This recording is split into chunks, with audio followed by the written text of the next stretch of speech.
Hello. We're so glad to have you here tonight, and I hope you enjoyed the service today. And food is over there. Forget it, this is a holiday, you're enjoying yourself.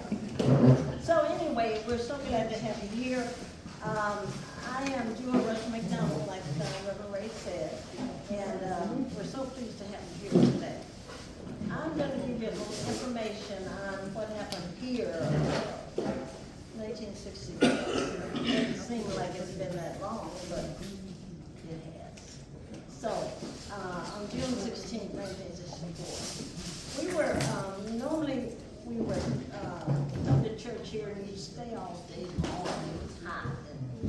And a lot of time we were coming in, we was in wagons because everybody didn't have cars.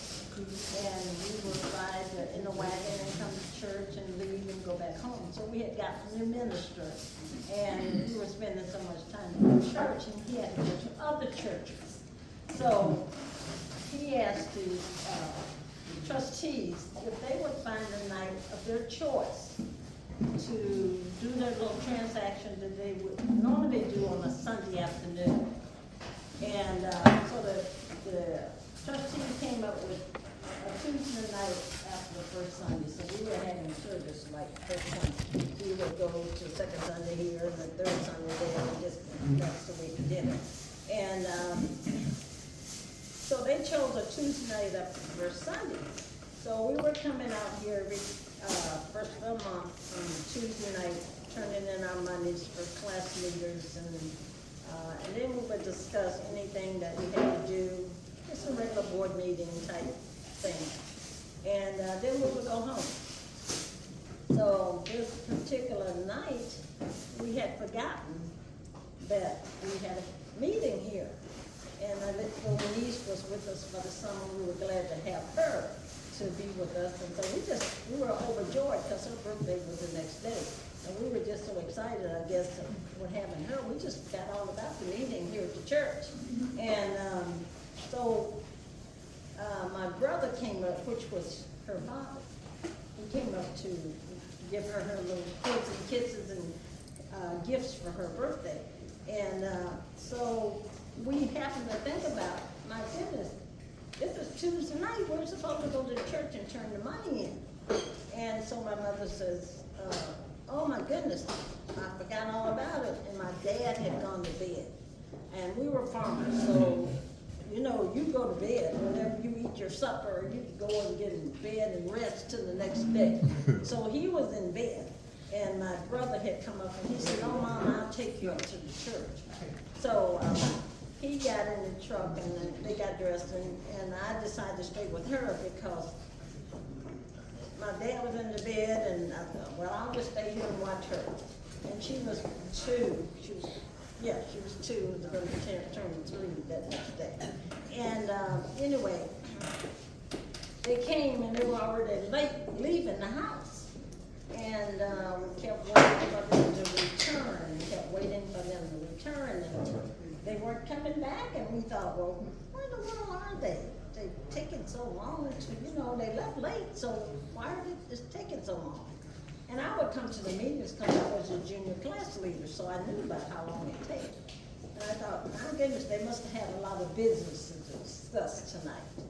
And I kept waiting and waiting, and finally they came in.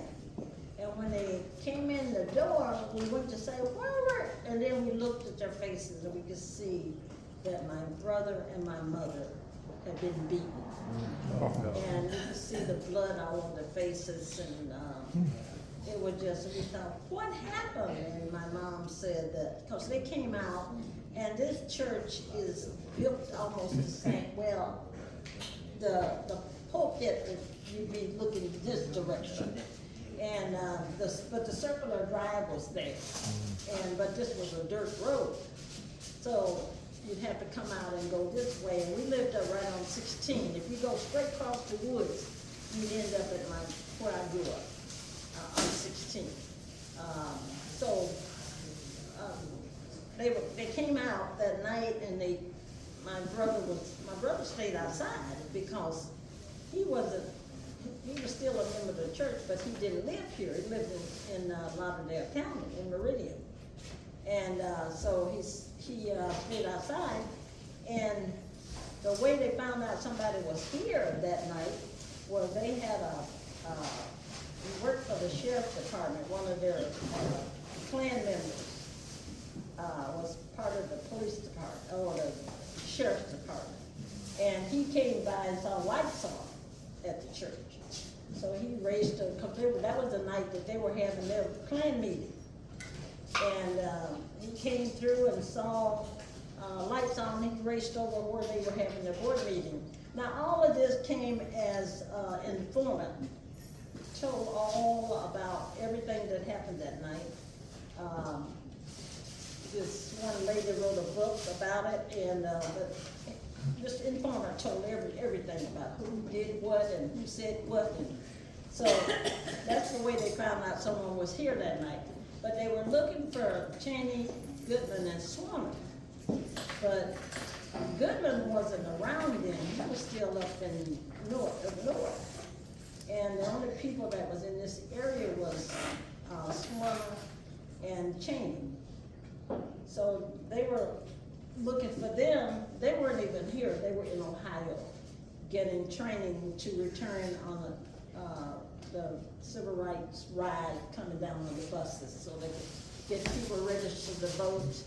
And a lot of people wanted to learn to read because a lot of our grandparents couldn't read. Some of them, went to school. Maybe they went to the 5th grade. Maybe they went to the 6th grade, whatever. But a lot of them just didn't have the education. So, and they worked as long as they could, and they had to go and take care of families. So when my mother and brother started out that night, she said she was sitting in the church and she was looking, and she said she just kept saying the reflection of the lights coming up over here in this drive, coming in this way. And she thought, well, where's all these lights coming from? You could see, because the church had a lot of windows. And she thought, where are all these cars coming from, and where are the people going? They're not coming in the church for the meeting. So where are they? Where are they going? But what they were doing, that was a Klan sitting outside. They had the Shelby branch sitting on this end, and they had the Lauderdale County one on this end. And when this man found out someone was here, he went over to where their meeting was and told Mr. Killings that he was over that branch. And so that's how somebody knew that somebody was here. And they came back, and when my mother and my brother pulled out, they were like about the first one to leave, because there was 10 people here that night. There was 4 people going to the south, and the other 6 was going to the north. And they went like 2 roads over, and that's where most of them lived. And we lived on 16. So, but there was another couple that lived right down the road here. And so when they got ready to leave, my mother and my brother left first. And when they got out into that dirt road down there, because you didn't have street lights like you have now, and it wasn't a paved road like you have now. So they got down there, and there was a Klan walked out in front of them and told them to pull this so-and-so truck over in the ditch. So that's what my brother did, pulled it over, and they started asking him, where are the white people? Where are the white folks? And of course, he didn't know what they were talking about, neither did my mother. What white people? There's nobody here at this meeting, but the members that's here, 10 people that was here that night. And of course, I'm sure she didn't know how many it was, but she knew it was as many as it normally would be. And so they kept asking for the white people. And they said, there's nobody, and they told him he was a liar, and they started to beat him upside. They yanked him out of the truck and started beating him upside his head. And he said that was the hardest he's ever been hit. They had to have some kind of knuckles, brass knuckles or something in their hand, but to beat him like that. And when they finished beating him, they went around and yanked my mother out of the truck and started beating her with a gun. Started hitting her upside the head and in the shoulder, broke a collarbone and quite a few things. And so when they, she was telling us all of this stuff, and we were saying, who were they? And she said, I don't know who they were. They were white people. She said, I would just say they were Klan. Some of them were dressed in their attire, and some of them weren't. But they tried to find out from my mom who these people were, and my mother had never seen them before. She kept saying, I don't know, I don't know who they were. But the reason she didn't know them was because they weren't from Neshoba County. They were from Lauderdale County, Meridian. And that clan was from there. The one on this end was from Neshoba County. And it could have been some neighbors out, we don't know. People say, well, did you recognize them? Asked my mom, and my mother would go to different places. The FBI, once they got involved in it, they would have her go around, they would give her money and tell her to go around. There was a man at the store, such and such a store, and go in there and look and see if you think that's one of them. And she did that, and she didn't recognize them, and she would go to this, and they'd find somebody that they thought maybe could be the person, one of the people, and that beat her, and she didn't recognize. And from the informant, like I told you, that's how we found out who it was that really did the beating, and who the people were. That branch was from Lauderdale County, the other one over here was from. And the one down here in Neshoba County, they didn't beat anybody. They didn't do nothing, just told them a few words and said, just don't say anything about this. Well, you're not used to white people coming to your church or the board meeting, and they were here, and they didn't know, anybody didn't know the other people, but some of the people on this end knew some of these people because they were from Neshoba County. And but all of this was discovered later, through talking with different people and finding out information, and so it's just a real scary time at the time.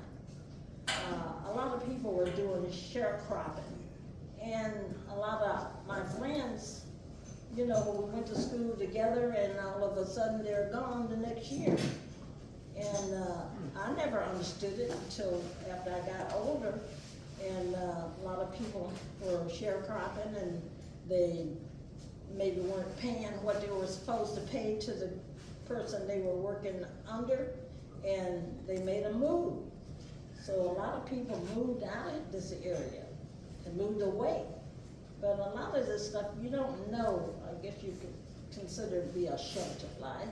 I mean, we weren't allowed to go here and there and all these different places, and especially when all of this here stuff was going on, when they beat people and burned the church down. That particular night when this man went over and told him about there were people at the church, he said, go over and beat their tails good.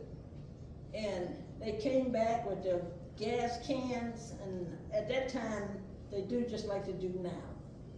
Put their rifles and their shotguns in the back of the truck. It's always a big rack in the back of the truck, and they have them back there. But the black people that had automobiles, they couldn't ride around with them like that. We had curfews. The black people had curfews. I remember one time when we had been to a revival at one of our sister churches. And we were coming home, thank God my mom was with us, and the cops pulled us over. And where are you going? That's the first thing they asked you, where are you going? None of your business, where are you going? That's none of their business.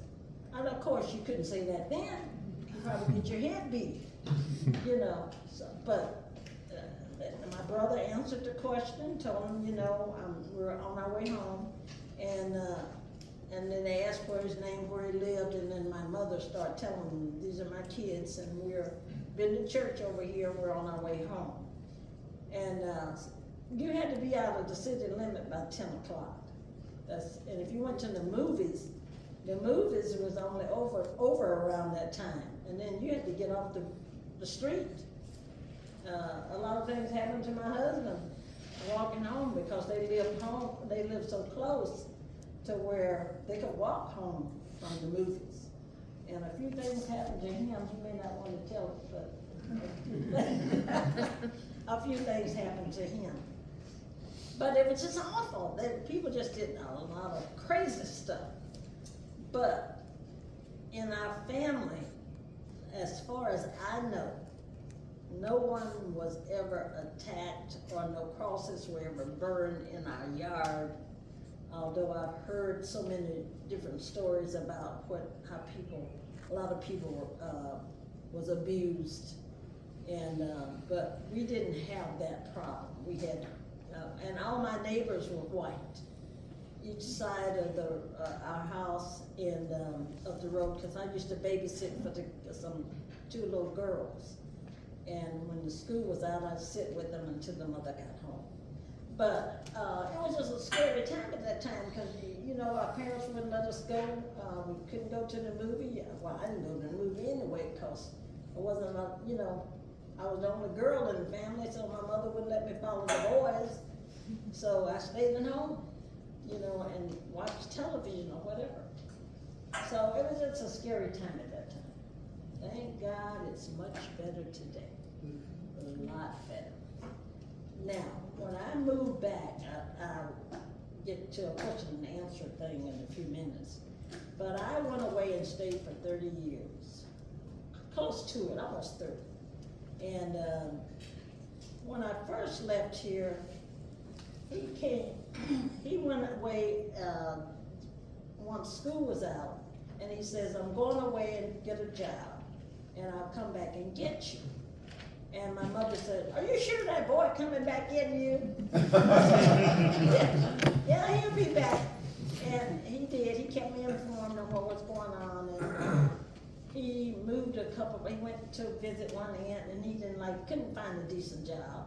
And he finally went to where his brothers were in New York, in upstate Syracuse. And he went there, and his brothers were there, so that's where he sort of stayed and hung out with them. And he came and got me. And when I left here, now, I had no idea how other people live, because I'd never been in a place. I mean, you're in Mississippi, you're just here. And all you did was farm from one year to the next, and I didn't go anyplace. So when we left, we got married on a Thursday night, left that Friday afternoon. Goodbye to Mississippi. And on the bus, and as soon as I got into the Alabama, I went a sigh of relief. I went, phew. Didn't know I was still in harm's way. Still in harm's way. Wow. I had no idea. I thought I was going someplace. And you get to different cities, states and stuff, you find out you got a clan there just like they are down here. You know, you got the skinheads, you got all these different groups that they call themselves this and that, but they're still people that don't want to treat you right. Still prejudice, still not being like they should be. And so we just did the best we could and tried to stay alive. And nobody bothering us. Really, and that night when, the Tuesday night after my mom and brother got home, he went to bed because he had to drive back to Meridian, which was about 35 miles. And he had to go get up to work the next day. And he took the back roads and went home because he didn't, back to Meridian, because he didn't know who did it or why they did it. And he just said, well, I'll get up about 4 o'clock in the morning and I'll just go on back. And so that's what he did. And none of us had telephones, including the whites. You had nobody that had telephones in the area. And so we didn't hear from him for a while because we didn't know if he got it back home safely or not. We just hoped he did. And he did. He made it home and went to work the next day. But it was just awful living through stuff like that. But we didn't, I guess we didn't really realize that you were that, well, I shouldn't say bad off, but it was bad enough for you to, should have been afraid of your life every time you stepped out of the house, if you were going any place near the city. But and most of us stayed out in the country, so that's what we did. So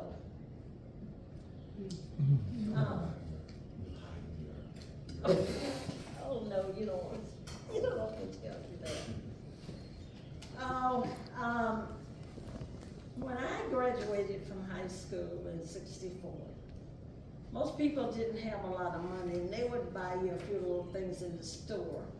It may be a pair of underwear or something, a petticoat or something like that, and they give you, their hearts was with, but they didn't have money either, so they make you something. So I knew I was getting married, and I started putting all of my newer stuff that I received from gifts from the church. The church gave me, and I don't have it in here, but the church gave me and my brother a little Bible like this. And I still have that Bible. I have that Bible and my brother's Bible. I keep it for him. But anyway, I started putting my little things that if I had money, I started to babysit with the little girls up the road, and I'd save my few pennies. And so I put out everything that I thought was important to me, and I packed them in a cardboard box. And I thought, well, at least there's something in here in case this house burns. If somebody throws something off, because we live right on the highway, right off the highway. We weren't right up, but we were back, but still, you're still right on Highway 16. So I thought, well, I'm gonna hide these things, and then I was trying to think, where can I put these things where nobody would bother them? And I thought, and I looked around, and I thought, well, I can't put them in the barn, that's too far away. So I thought, I'll put them in the chicken coop. I'll have my brother, my younger brother, which is 6 years younger than me, I had him just set them in the chicken coop and set them up in the corner, the last in that corner, and sealed them up and left them there until he came home. When I found out what week he was coming home, I had him to go, my brother go back in there and get them out. And to wash them, to see, being in the chicken coop, who knows? And he brought that box out. That box was just like it was when he put it in there. Just as clean, and the clothes inside it didn't even have a smell. And a lot of people say, well, why did you put it in there? I said, well, if the house burned, they wouldn't burn the chicken coop. They ain't gonna burn the chicken house. So that's why I put them there. Wow. And they stayed there. My brother laughs about that now. He'll say, you want me to put some more clothes in the chicken coop for you? But yeah, everybody wants me to tell that story about how I hid my clothing in the chicken house. So, right? I told you. Do anybody have any questions about anything that I can't tell you everything, and after 60 years your mind wanders and you forget this and you forget that. So yes, Were you ma'am. part of the coalition? Yes. So can you talk about what that was like? We formed a coalition, and there was quite a few of us in it, and we would go to a meeting twice a week. And the First United Methodist Church started letting us use their building. And if it wasn't at City Hall, it was at First United Methodist Church, which was White Church here in town, still there.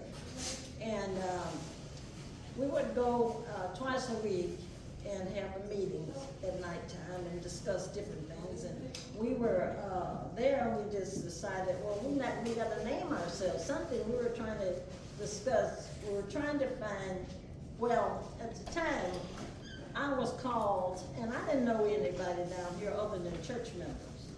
And I was called by the newspaper guy if I would ask me if I would come to a meeting that they were having at City Hall. Would I be able to come to a meeting? And I didn't know who he was, and I thought, well, I don't don't know if I would need to be going out someplace and don't know this person. So one of my church members told me, oh yeah, that's so-and-so and so, you know, he's real nice. So I told him, yes, I would be able to go. And I started going to these meetings at nighttime. My husband didn't want to get involved in it. I said, oh no, you go ahead and do it. So I did that. And we kept going and kept going, and more people. We had it in the newspaper. We would tell anybody that wanted to please become a member, a part of it. And, cause we wanted to, you know, try to do something and try to find out. Well, most of the people that lived here knew who was behind the killing of the 3 civil rights workers. But I didn't know them. I didn't know anything about any of them.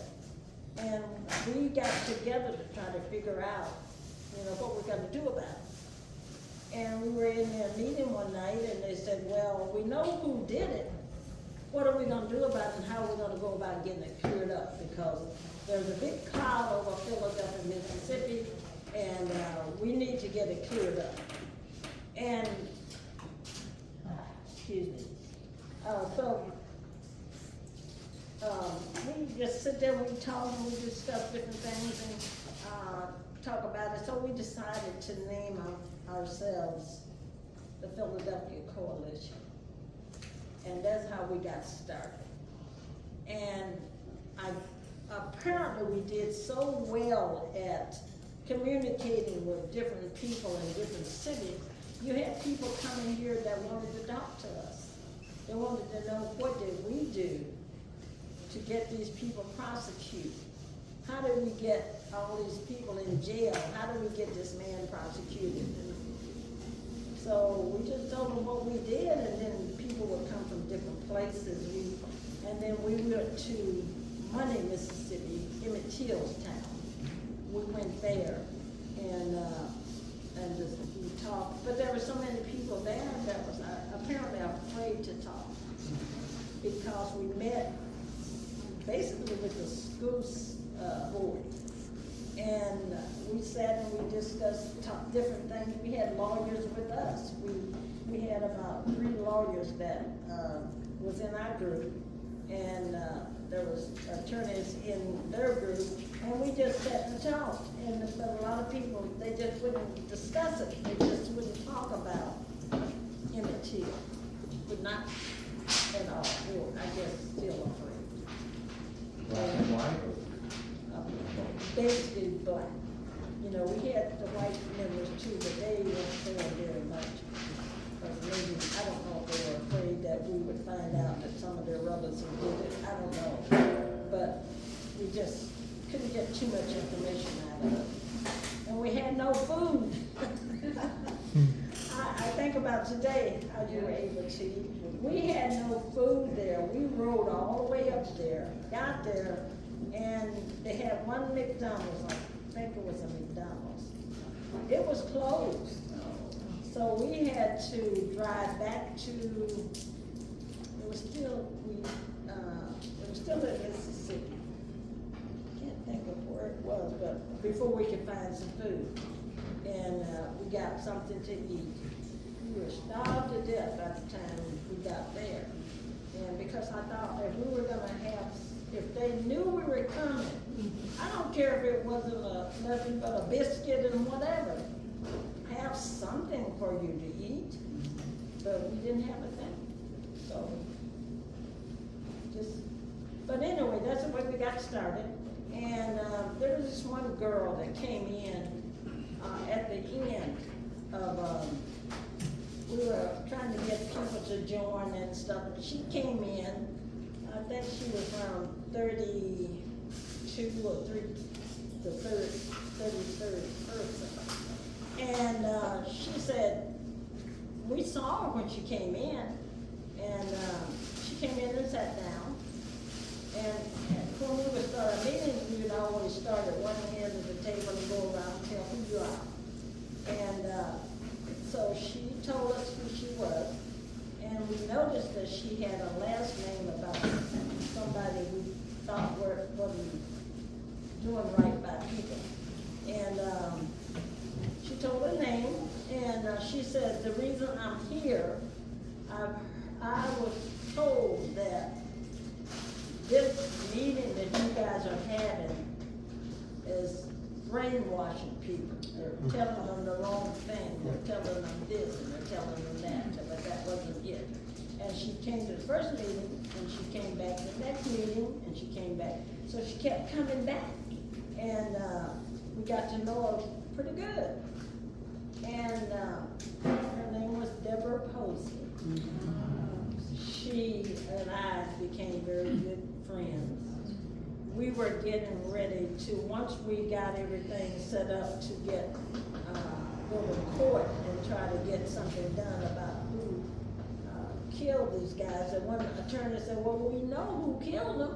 All we got to do is get them processed, get them, talk to the right people and get them, taken care of. So I said, well, I don't know who they are. Well, then they said, Mr. Killen, I didn't know him from Adam. He could have been standing right in front of me. I didn't know him. Because I grew up here, but I heard of him, but I didn't know him. And I finally got a chance when we had the trial.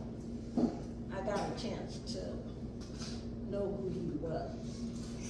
And he came in one day and came right in front of me. They had him in a wheelchair. We were sitting there waiting to get processed. I was called for jury duty. They brought a thing, one of the guys came to the house and told me that I had been selected for jury duty. And I said, I don't think they want me. They said, well, I'm supposed to come here now. I was used to getting it because I was in Ohio, so I was used to getting a card in the mail. You fill it out and send it back. And then they would let you know whether or not they needed you or whatever. So that's what I was used to. And I said, well, how long do I have to get this filled out and get it back? He said, I gotta sit here today until you do it.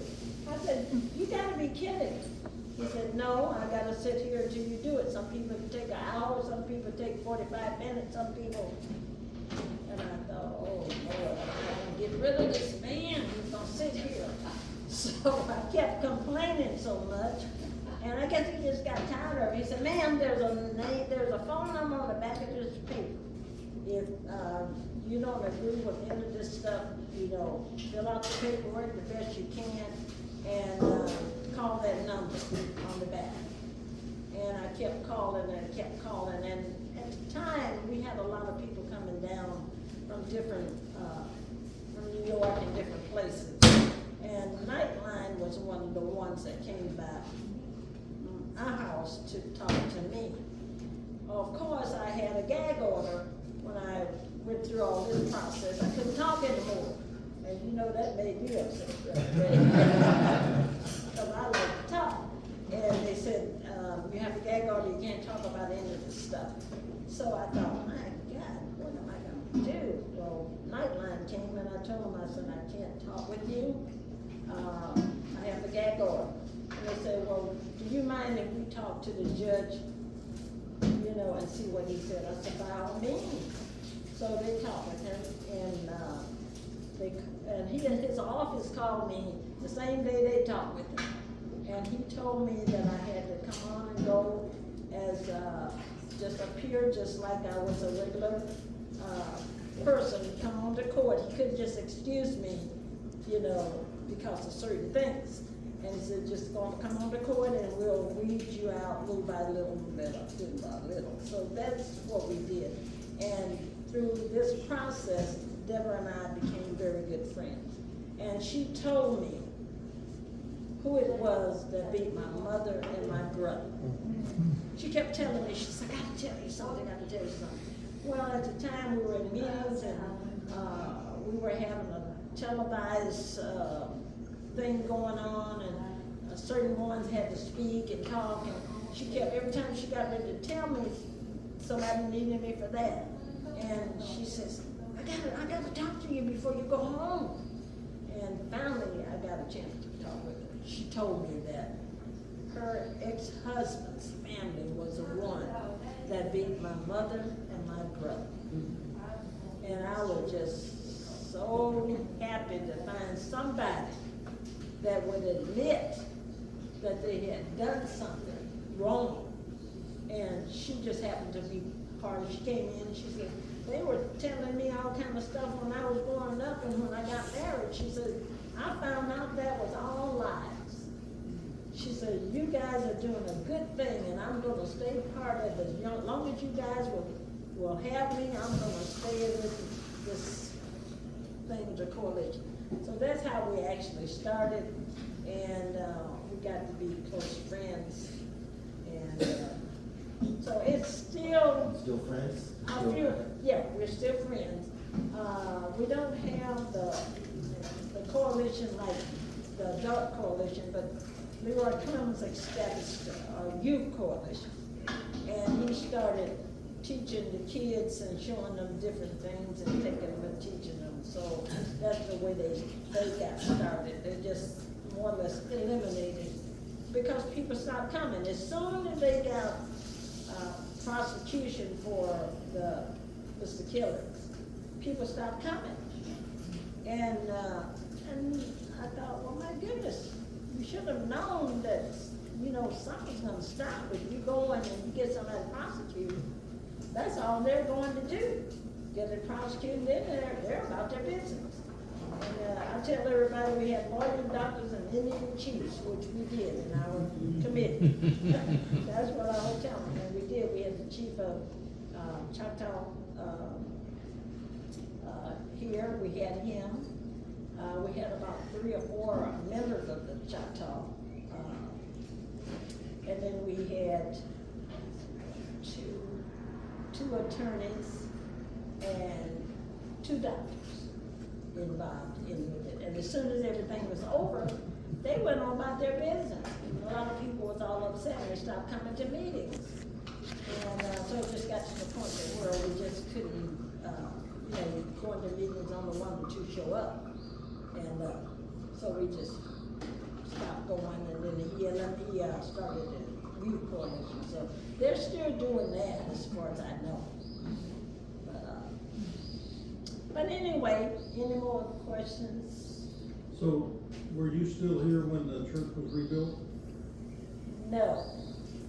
This church has been rebuilt, let's see, it burned, I was here when the old church burned. And I left in 64. And they built this next church in 1970. I think that's right. Because my brother that was beaten with my mom was killed in an automobile accident in 66. And I said 70, but 66. And this church was brand new at the time when we came here for the funeral.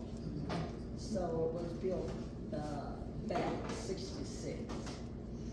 And then it burned again, and it was 1970, I think that's where I got that 70 from. Oh, it burned again? It's burned several times. It was burning about 1970 because I was in Head Start. I went to Head Start here, and it got burned. Yeah. Was that Klan also? I don't know, I mean, you can hear rumors and you don't really know who it was, at least I don't. Like she was here, she was a kid though, you know, she was young. Yeah, I was little, that's been about 54 years ago. Yeah. And so, you know, you hear this and you hear that, so I don't know who did it. A lot of people say, well, do you have any idea? Yeah, I got my ideas, but I just sort of keep them to myself. So there was no accidental fire at any time, always intentionally. Okay, so that's my opinion. I'll just say it like that, that's my opinion. You mentioned Emmett Till.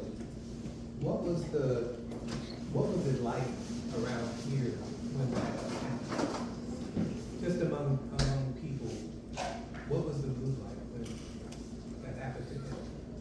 Emmett Till? Yes, ma'am. Oh, Lord, I was a little kid. I was, I didn't really know that much about it, what's going on, cause I was probably about, I don't know, maybe 12 or maybe not that old. Okay.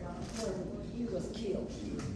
And it was amazing to me because his same name that my brother had. I have a brother named Ken.